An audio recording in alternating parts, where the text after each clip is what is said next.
Hello, good evening. Ignore the background video, if you will. Um, I just, for the purposes of this video, I just don't want to be on screen, and that'll become sort of clearer as we go on. As you can tell by the title of this video, this is going to be about mental health. A lot has been mentioned about my mental health and it being brought into question numerous times and that kind of stuff. So I want to set the record straight, and I'm going to be honest and open and talk about my mental health, my diagnosis by professionals. I'm not going to go into too much about medication and about how it personally affects me on a day-to-day basis. So, the only other thing I want to say outside of the mental health is people who follow this channel will be aware of what's going on at the moment, and apparently a new video has gone up where several times it's stated that I signed and sealed an agreement. At no point have I ever signed or sealed an agreement with that horrid vile person. I have reached out several times, including again tonight, to come to a mutual agreement with him, and he flatly refuses. I looked it up earlier actually. The term is an attention whore. Not particularly a phrase that I would have used, but you know, somebody that craves the attention and has to do everything in a public domain. And that's all I've got to say on that. So, mental health. I have been diagnosed with anxiety, severe depression, PTSD, post-traumatic stress disorder, and also emotionally unstable personality disorder. And I will get into that one a little bit more detailed as I approach that subject in the video. So, how long have I suffered mental health? Well, I'm approaching 51 in January. For as long as I can remember, I've suffered some sort of trauma of some description. And having said that, officially diagnosed around about 15 to 20 years, I've officially been diagnosed with the conditions I spoke about. Now,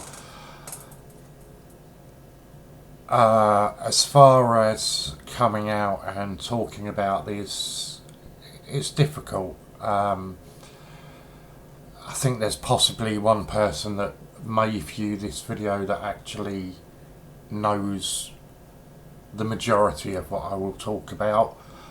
I don't think anybody else is aware. So, growing up, I'm one of 4 kids. Came from a big family. My father was one of 13, and my mother left home, deserted us, if you will. Round, oh Christ, I think I would have been 9 or 10 years old, and it was quite a traumatic encounter. Is probably the best way to describe it. Um, my father worked as a guard on the British Rail, and obviously that would include shift work, some late night work, that kind of thing. And I can recall the local fun fair, so I'm guessing it would have been July, August time, because the town that we lived in used to have a big carnival once a year, that would culminate on, the carnival would take place on the Saturday, and it would end in the local park, whereby a large fairground was also present. And my mother worked part-time as a cleaner in a local Mecca bingo hall, and I guess we had, a fairly straightforward, normal childhood up until this point. And I'm assuming it was a Saturday, although I don't know. No, it can't have been sorry, it can't have been a Saturday. It must have been a weekday. And the fair was in town. My father was working, and my mother's friend came round. My brother and sisters were all present, and my mother informed us that her friend was going to be taking us down to the fair. She had a couple of errands to run, and she would meet us down there. And that was the last time I saw my mother. As it turned out, she ran off with a guy up the road, from the same road as us, still with him to this day. Just to finish this story, it was probably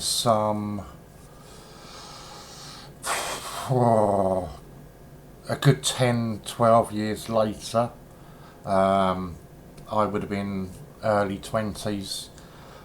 I was with my ex-partner, who then became my wife, who was heavily pregnant with my daughter at the time. And I think my eldest sister had managed to trace my mother down, and wanted to know whether I would like to go and visit.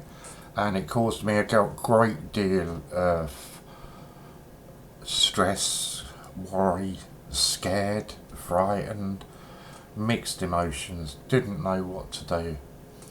Coupled with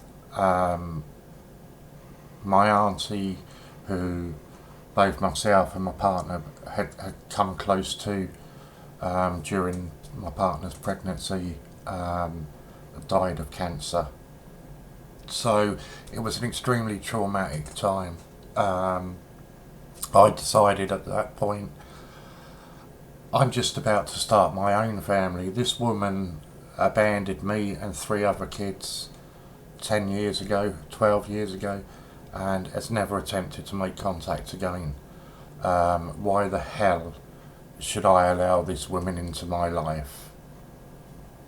So it was my decision that I didn't want to have anything to do with her. Some 10 years later, she actually contacted me. I think it was through my brother who had been visiting her. My mother contacted me, asked if we'd like to meet up, arranged to meet her. I've been to stay with her 3 or 4 times, and truth be told, there's just nothing there. There's no feelings there. There's absolutely nothing there. So I've cut all ties with her. So obviously, growing up, that was quite a traumatic thing.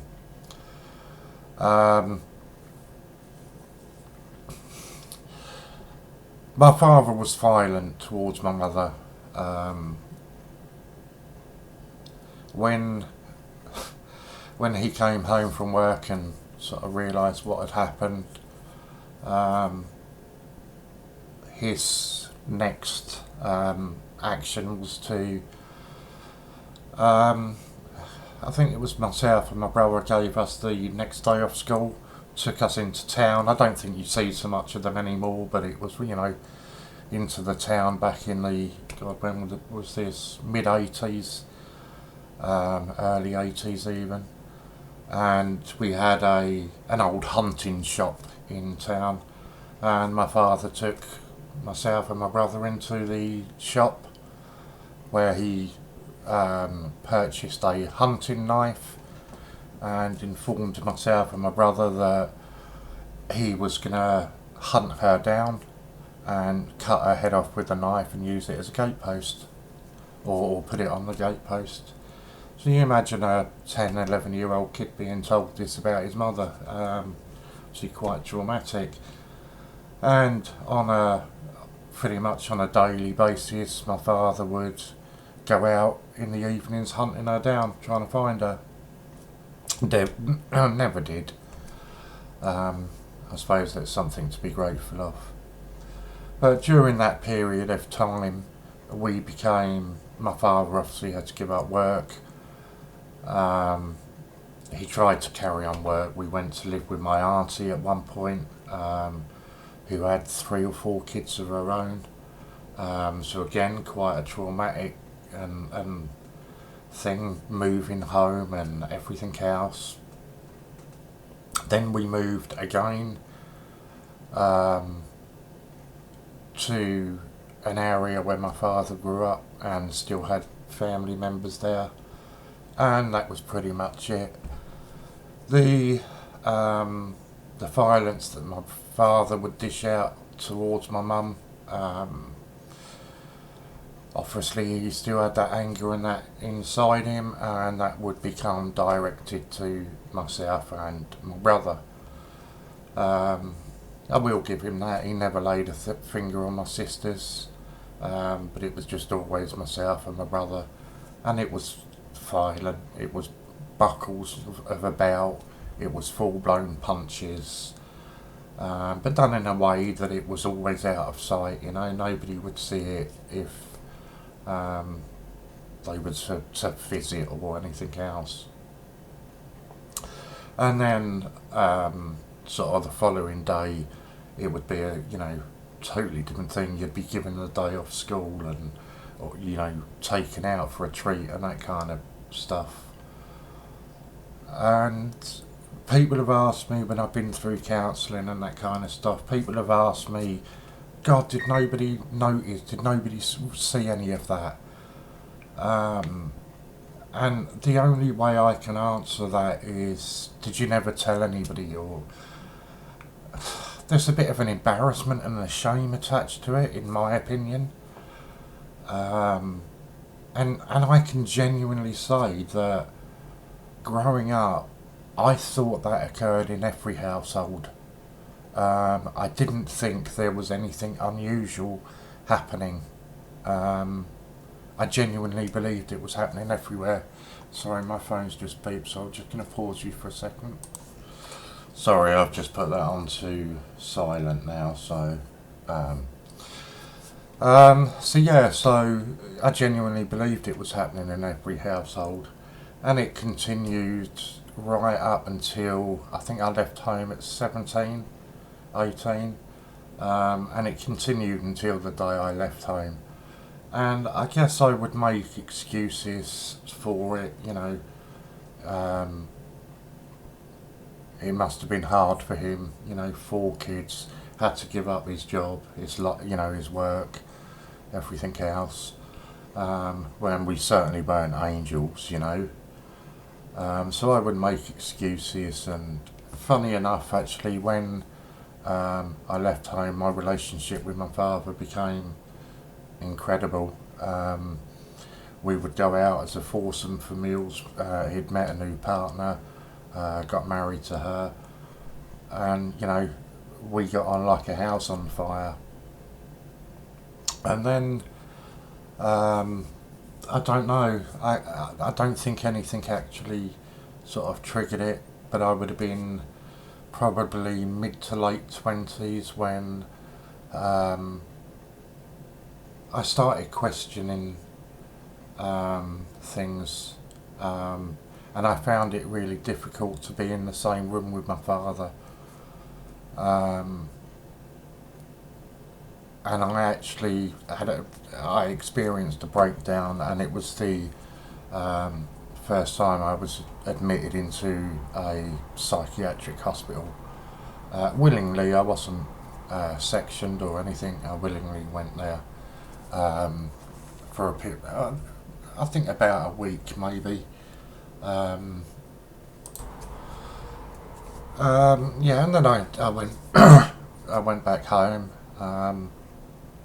Obviously, there was supposed to be lots of follow-ups and that kind of stuff, and if I'm honest, I wasn't ready for that. And I guess I was probably embarrassed and ashamed to admit that I had suffered a breakdown at such an age.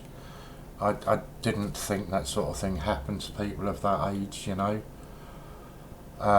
So I just kind of blanked it out, tried to forget it, and it had a negative impact, I've got to be honest, on my relationship with my daughter's mum, my wife at the time, and eventually we separated.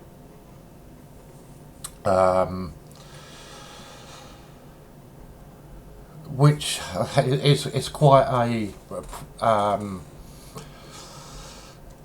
repeatable thing with me. I just up sticks and move, and I did at one point move up to Manchester, got a job up there, was working up there, doing alright for myself, earning a good wedge. Hadn't seen or spoken to my father for 2 or 3 years, and out of the blue I get a telephone call from his wife to inform me that he's been diagnosed with motor neurone disease. And although she denied it, I'm positive she told me that he had about 6 months to live. And it was like I can't begin to explain how that felt. It was horrendous, and there was nothing I could do. I had my daughter coming up for the weekend, so I couldn't do anything. So it was about 2 weeks before I could get back down to see my father, and it became a recurring thing. Weekends I would travel down on the Friday, come home on the Sunday, and spend a weekend with my father, looking after him. And by this point, you know, he'd pretty much become bedbound almost, you know. His speech was incredibly difficult to understand. He pretty much lost the use of his arms, and could barely stand. So I decided at this point that I would move back closer to home, and as it happened, my sister lived in the next road and had a spare bedroom, so I moved in with my sister, got a job immediately.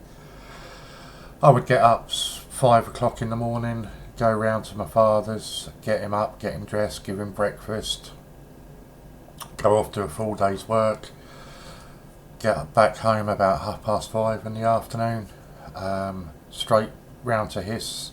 I'd even shower and change at his, and then we'd all sit down, have tea together. Then I'd help get him into bed, and that was just a continual thing, 7 days a week. And that's something really, and I guess it's, unless you're actually in the position, it's really difficult to understand. To all intent and purposes, he was just, you know, waiting to die. He had a DNR in place, do not resuscitate.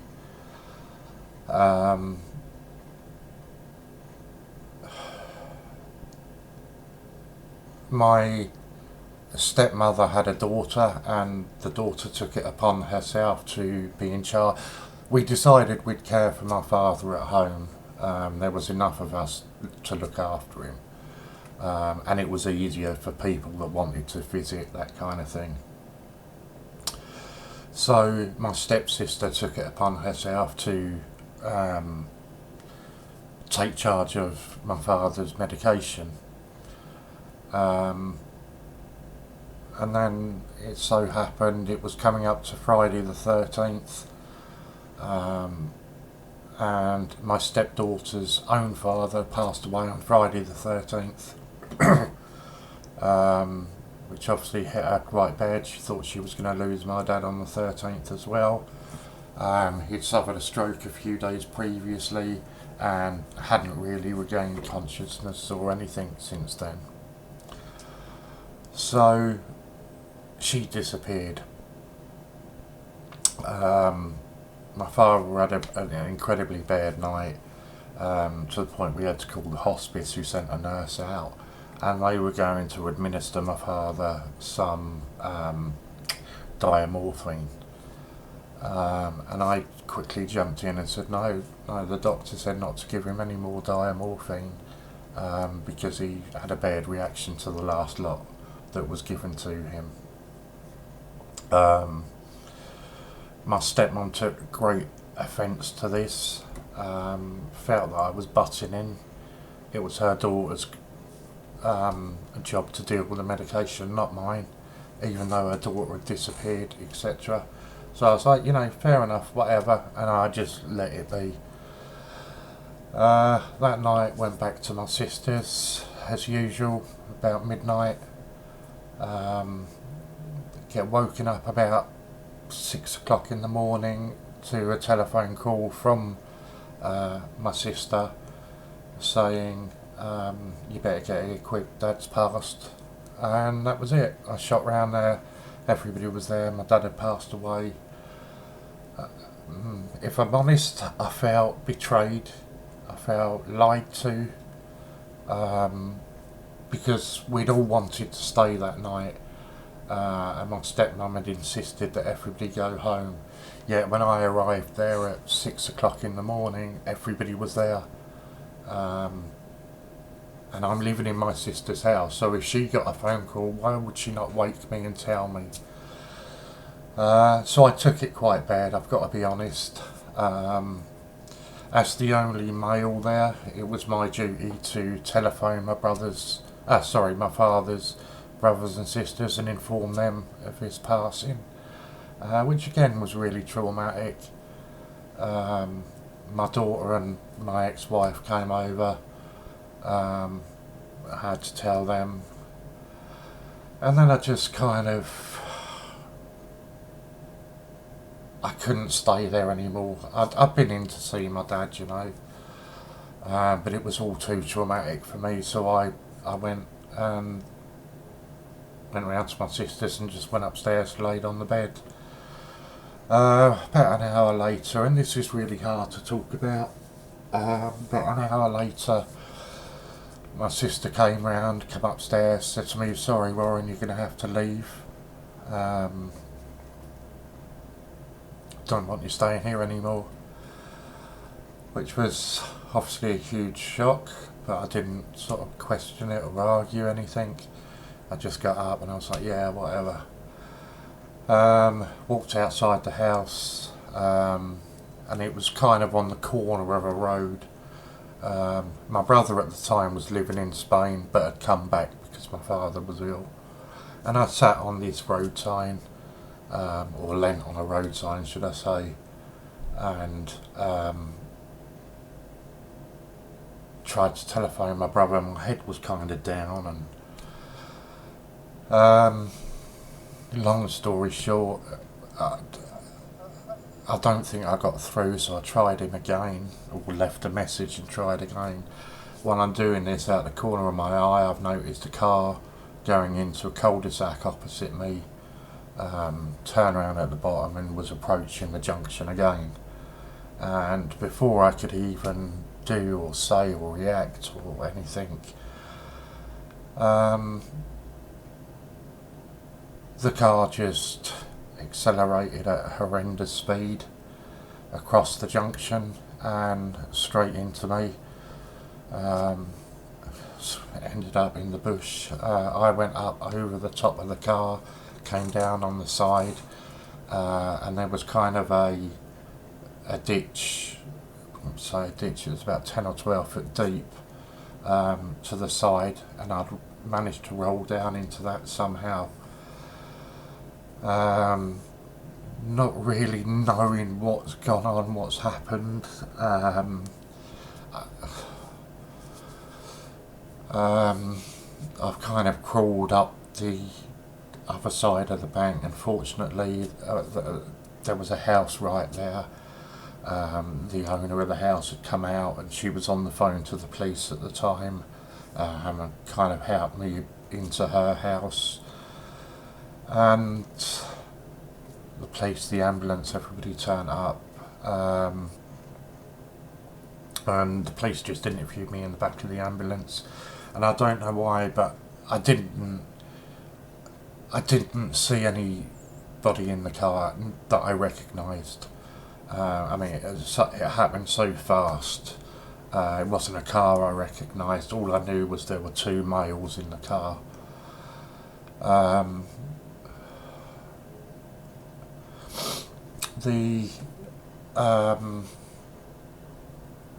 Sorry, let me just have a minute.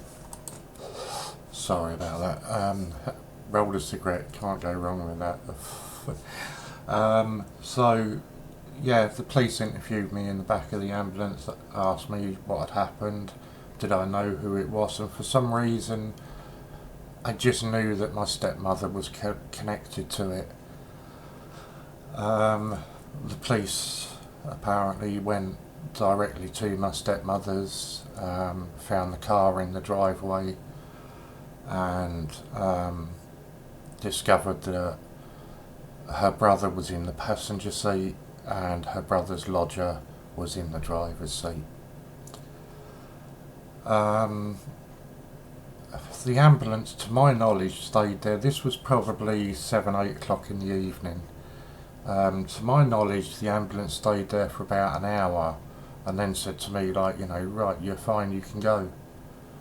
And I can't begin to explain where my headspace was at this time. My father has just passed away. There's just been what I consider to be a serious attempt on my life.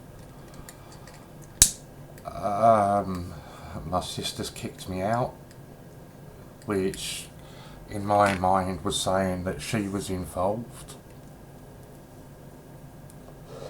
I had nowhere to go. It's the middle of the night. And that's the last thing I remember of that evening.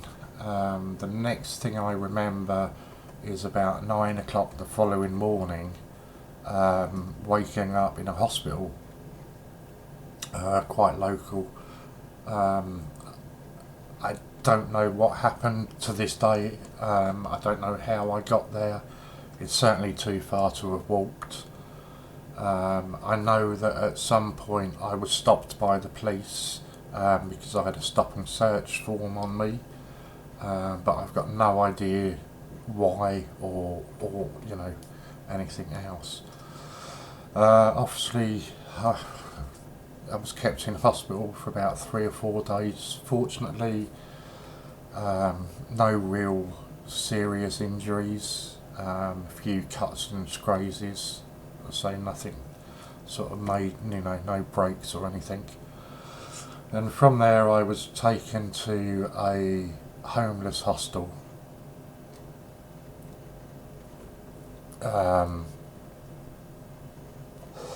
It's funny actually, I remember it as clear as day. It was about 2 o'clock in the morning they actually transported me there. And this homeless hostel was just on an industrial estate.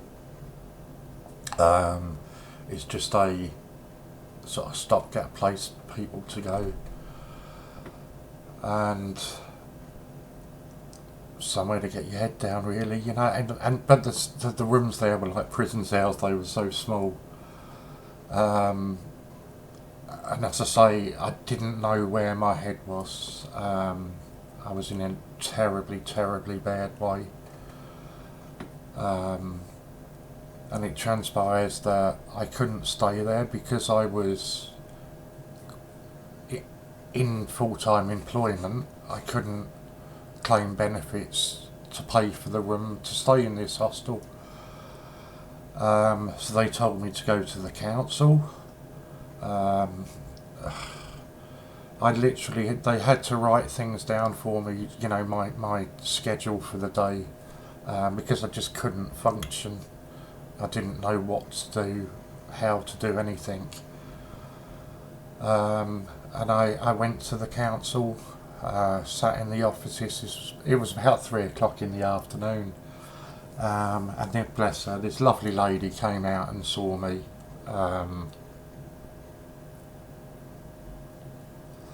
Assured me that she would get things sorted for me. Went off, and the clock just kept ticking and ticking, ticking. It got to 5 o'clock.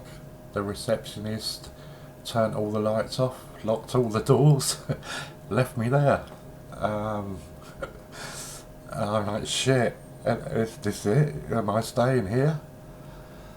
But fortunately, bless, the nice lady from the council came out and informed me that they'd managed to get me into a bed and breakfast until I had to, obviously I had to sort out the work situation, which was a real problem because I couldn't get signed off from work because I didn't have a GP. The GP wouldn't register me because I didn't have a permanent address, so it was an absolute nightmare. And that culminated, eventually I got in there. I think it's a 30-day turnaround they do in the homeless hostel. And the police, during this time, the police had informed me not to attend my father's funeral because they couldn't guarantee my safety. They couldn't guarantee my safety if I was to return to the area. So it was quite... During the accident, or the attempts of my life, I lost everything, my wallet, my phone, everything. So I had no numbers to contact people. I had no money at the time. It was, it was tough. I managed to get myself a phone while I was back in the hostel. I managed to register it still with my old previous number. And I was sat in the hostel one afternoon and my sister telephoned me, where she confirmed pretty much what I thought. They'd sort of sat there, and my stepmum, it was all to do with me questioning the medication they were giving my father. And my stepmum had asked her brother to go and give me a slap. Her brother and his lodger decided to take it upon themselves. They'd go one better than that, and attempted to run me down. The driver, as I say, was arrested, released on bail, and horrific. While he was on bail, he fled the country and joined the French Foreign Legion. And I've since found out that should he return to the UK, unless he is arrested for another offence, they're not actively going to look for him. So, if you like, there's no closure on that. And as I say, I missed my father's funeral, and everything else associated with that. From the homeless hostel, I was transferred to Tunbridge Wells, a completely fresh area. Didn't know anyone here. I chose to come here because it was relatively close to where my daughter was, who fortunately had stood by me. And I guess I was in the homeless hostel for a year, 18 months. experienced some really horrific things in there. The hostel itself, the 30-day one, actually saw a guy overdose on heroin in front of me. It was full of alcoholics, drug addicts, and there's me that just couldn't function. Moving to the hostel in Tunbridge Wells, bearing in mind I was being fast tracked through the housing system because I was deemed to have mental health. This was round about the time I got diagnosed. I was deemed to have mental health issues, and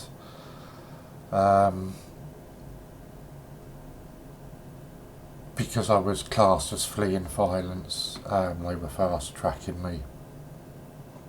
But that resulted in my stays in the hostels in Tunbridge Wells. I'd be sort of, you had your own separate rooms. There were no staff there. You pretty much just lived as lodgers. But you'd be in there with people that have just been released from prison for violence and that kind of thing. Again, alcoholics, and it was a really, really tough time. Finally got rehoused via the council in Tunbridge Wells, lovely little place, and I was happy there for a few years till I met a partner. Started working, met a partner. Everything was great. Also, I thought for 5 or 6 years. Then that went pear-shaped and continued to cause massive issues for a couple of years afterwards. So again, I'd given up my flat to move in with my ex-partner. Again, became homeless. Again, fortunate, I was fast-tracked through the system.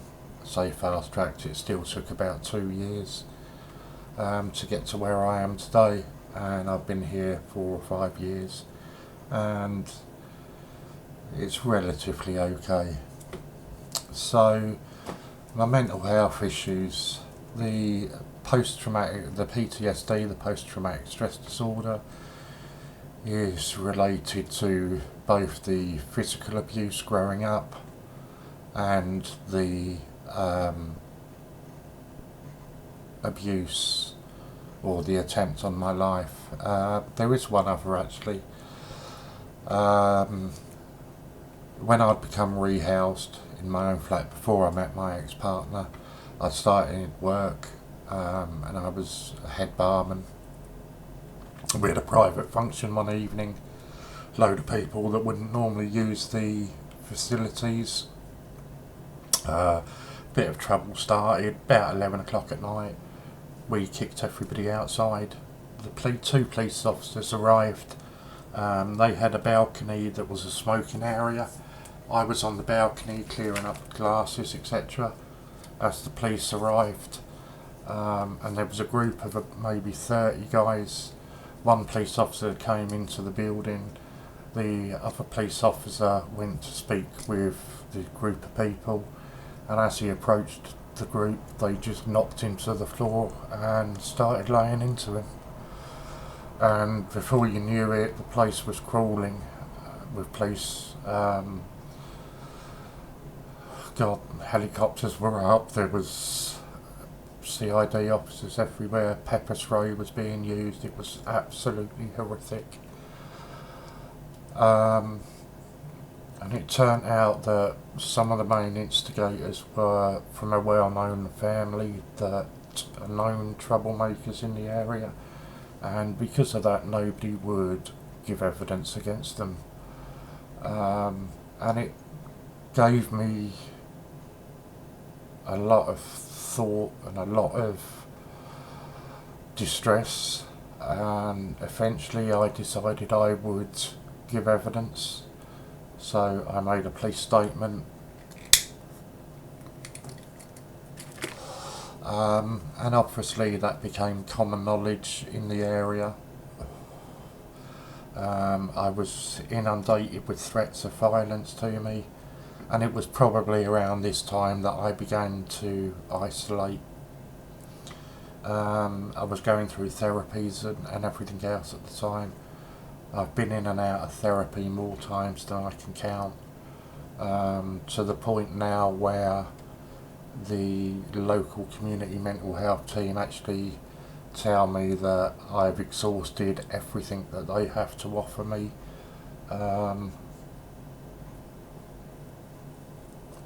It's not a great feeling, I've got to be honest, but it's the way it is. So that's where we are today. Through splitting up with my ex-partner, I wouldn't really say I've got any friends in Tunbridge Wells. I've got a mate, Dave, who funnily enough I actually met in the hostel in Tunbridge Wells. I see him maybe once a month, and then he'll sort of come around 2 or 3 times in a week. But then I won't hear from him again for a month. I've got no family locally. The only family I have is my brother, who's about an hour away, or the only family that I'm in touch with. And I just isolate, I don't go out. I avoid human contact as much as possible. I know I say I don't go out and you're watching a video of me walking down Pooh Bridge. I will go out, but it will be where I know that I can avoid human contact. I do my shopping at 9 o'clock at night, shoot down to the supermarket, and I only purchase items that I can whip through on the self-checkout. I avoid human contact at all costs, because I just don't feel confident, I don't feel safe. I think the majority of people have got an ulterior motive. If I am out and say I'm walking to the shop, and there's say a group of lads, it could just be one lad on his own walking down the road towards me, I will cross the road. That's where the anxiety side of things come into it.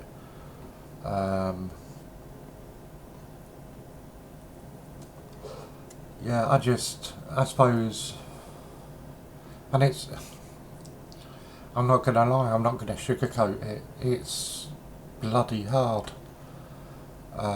It's scary, and it's very, very bloody lonely. Very bloody lonely. But it's the way I've chosen to live my life. It's the only way that I personally feel safe. I did start a relationship a year, 18 months ago, with somebody who I knew, I don't know, 10, 15 years ago. Unfortunately that ended a couple of weeks back, which that is where I am talking about in previous videos that my mental health hasn't been good. That's what I'm discussing when I'm talking about that. So the depression obviously just becomes embroiled in all of that. So how does it affect me? The emotionally unstable personality disorder really scared me when I got the diagnosis, on one hand. On the other hand, I was incredibly pleased because finally I could put a label on it, and it wasn't me that was going mad, there was actually something wrong with me. Sorry, the cigarette's gone out. How does it affect me on a day-to-day basis? I guess the biggest is the mood swings. My mood can change at the drop of a hat for no reason. I can feel on top of the world and ready to conquer anything. And then, literally at the click of fingers, I'm right at the pit of hell again. For no reason. And it's as scary as hell, I've got to be honest. It actually scares me more when I'm on a high. Because when I'm on a high, I feel like I can do anything. I feel like I can conquer the world, and I take ridiculous risks. You'll laugh, those that know me. I'll go out on my bike and I'll be ripping it up around the back roads like an absolute madman. Nothing scares me, and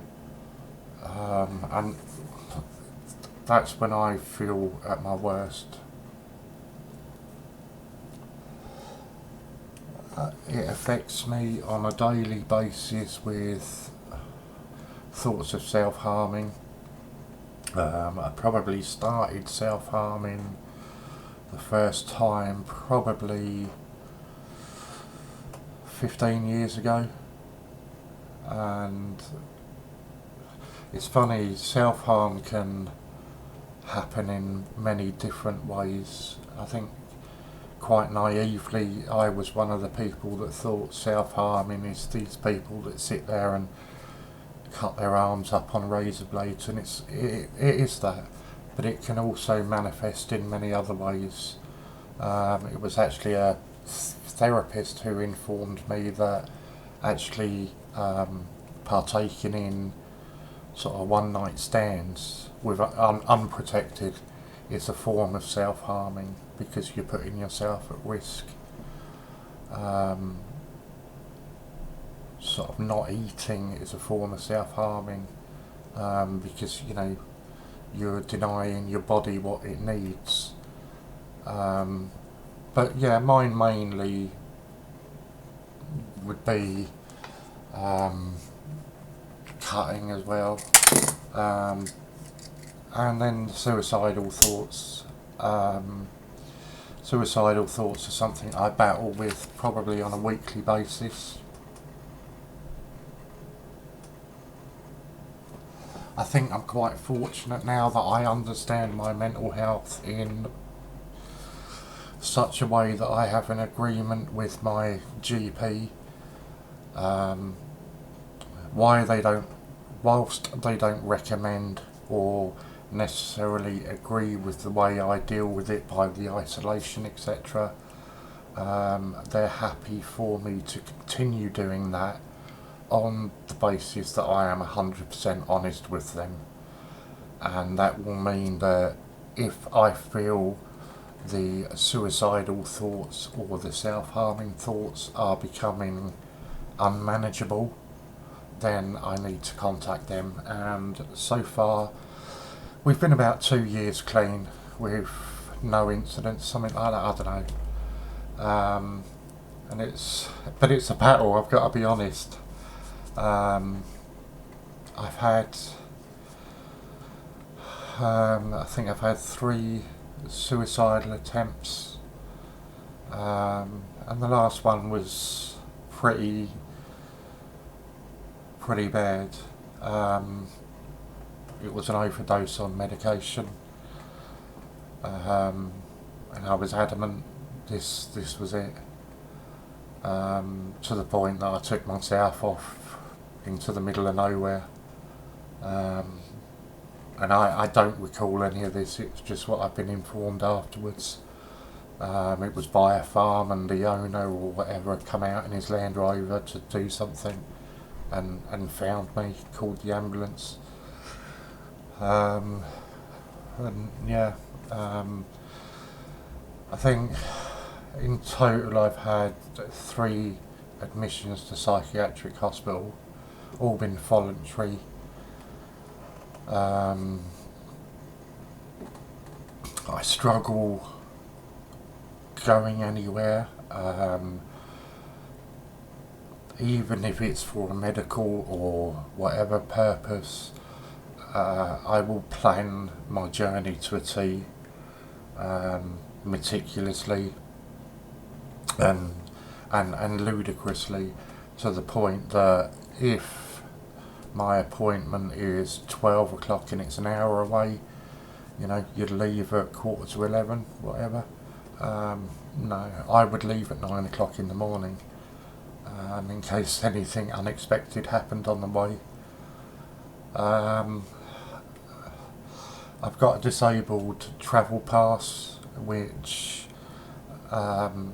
enables me free transport and a designated person to come along with me, but also gets the free transport, because I'm just not good with that kind of thing.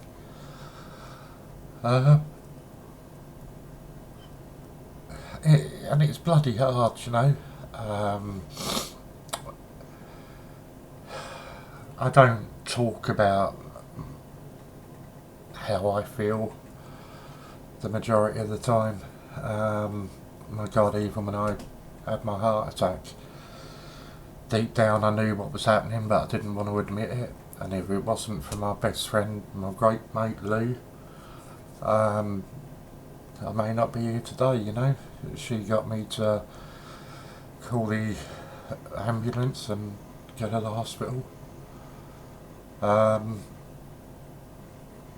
Because I will sit here and I will know what's happening, and a part of me deep down says to myself, tough Warren, you deserve that. You know, what's happening to you now is what you deserve. So why call for help? And genuinely, if Lou hadn't come or told me to, I wouldn't have done that day. And it's so hard. 99.9% of the time I put on a front. I don't really tell anybody how I'm feeling deeply. I don't really share my feelings with anybody. And that's a lot of that is to do with the trust issues. I don't have trust. I feel that anybody who I have become closely attached to, whether a friend or relationship or even family, have betrayed me, hurt me, caused me untold distress. So it's incredibly difficult.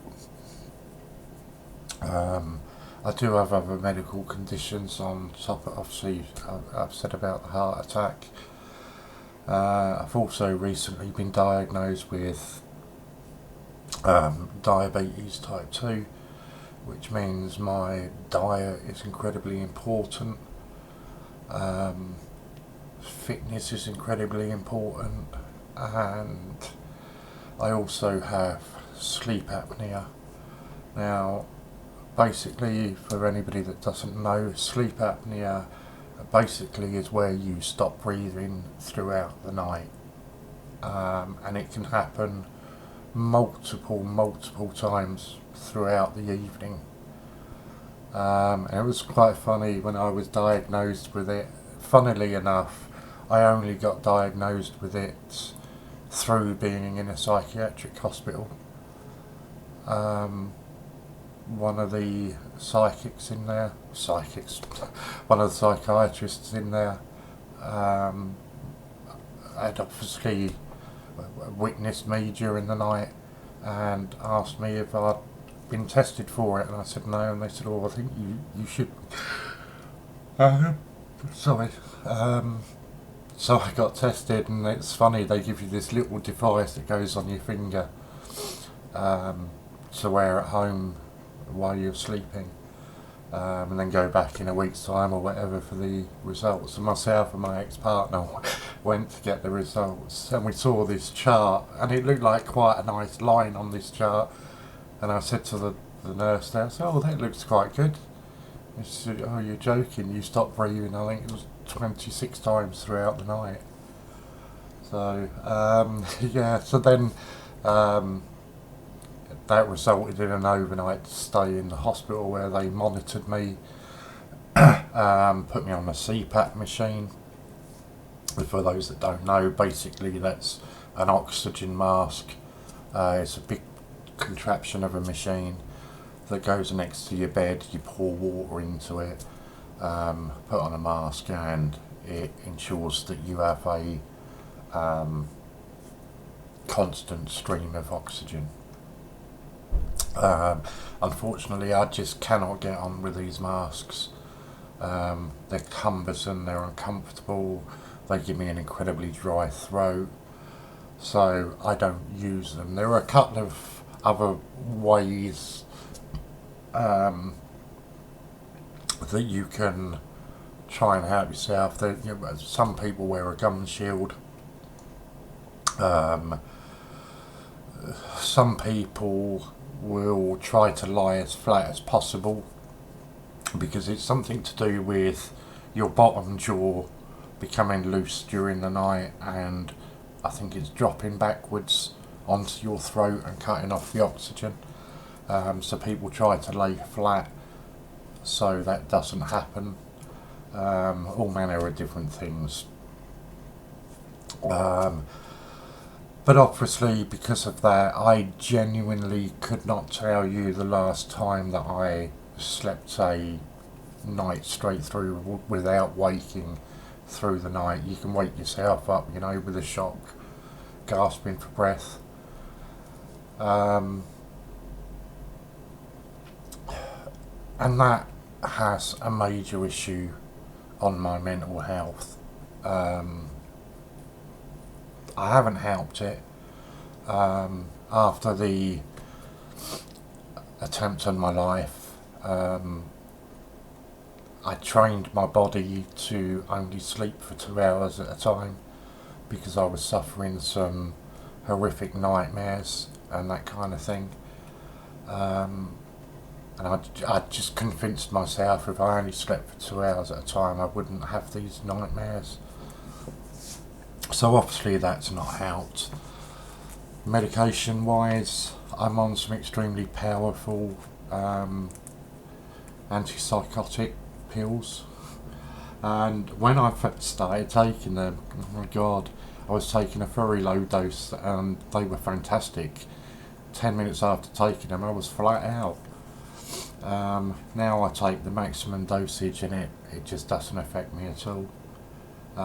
For the sleep pattern, obviously it does in the other respects.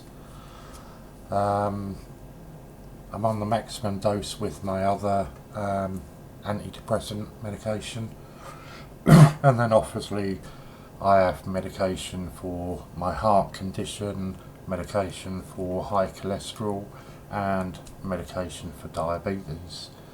So yeah, it affects me massively. And it's really hard to try to explain to anyone who doesn't understand mental health and who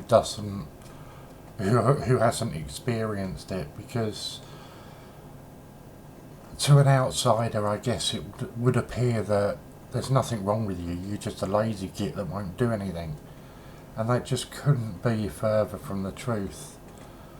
I've always been an incredibly active person throughout my life, whether that was playing sports or whatever. Now, since being in this property, certainly my motivational is horrendous. I struggle for anything. I can go 2 or 3 days without getting out of bed. It's just crazy things. I avoid looking in the mirror because I can't stand looking in and seeing my face. I guess one of the biggest giveaways for me if I'm going through a rough time is if I'm barely unshaven. That will be because I just can't face standing in front of a mirror and I'm going to shave. My diet is, it goes from one to the other. I'll be incredibly conscious of my medical conditions and I'll eat accordingly, and then that will go out the window and I'll eat nothing but junk food. Then that will go out the window and I'll eat nothing at all. I think this current period we're on, I think in the last 3 days I've had a couple of slices of toast. And it's not, I genuinely don't feel hungry, so I can't be bothered to make anything if I'm not hungry. My personal hygiene can go out the window.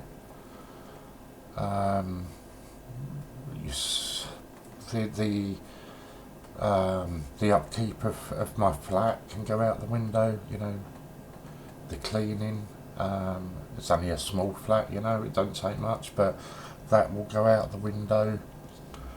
And then it becomes a catch-22 situation, because you get to a point where, I get to a point where maybe I've not shaved for a week, maybe I've not bathed for a week, maybe I've not cleaned up for a week. And you'll find the energy or the motivation to get out of bed, and then you'll realise, shit, I've not done the dishes, I've not done the cleaning up, I've not done this, I've not done that. And then it's kind of catch-22 whereby ashamed and embarrassed by it. Shit, this is such a big job, I can't do it today, I'll do it tomorrow. I need a full day to do this. And then tomorrow just never comes, Tomorrow might be a day where you've got no motivation to get up and go, I always laugh and say my get up and go fucked off years ago. I laugh and joke that I don't like humans.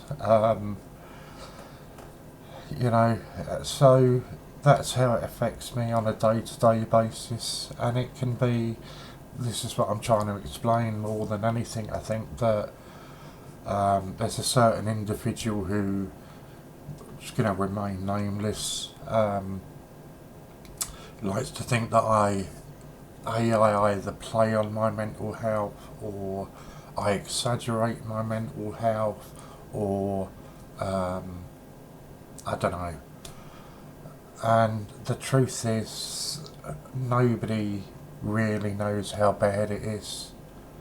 And I would not wish it on my worst enemy. That is the God's honest truth. I wouldn't wish it on anybody, because it's an incredibly sad, lonely existence, and I wouldn't want anybody to go through that. Nobody deserves to go through that. But having said that, it is the only way that I know I feel safe, is to deal with it in the manner that I deal with it. There can be triggers to me having a bad episode. I've become relatively aware of what those triggers are, and I will try to avoid them as much as humanly possible. Not always possible, but also, as I've said, with the personality disorder, it can be just the click of a finger and your mood can change.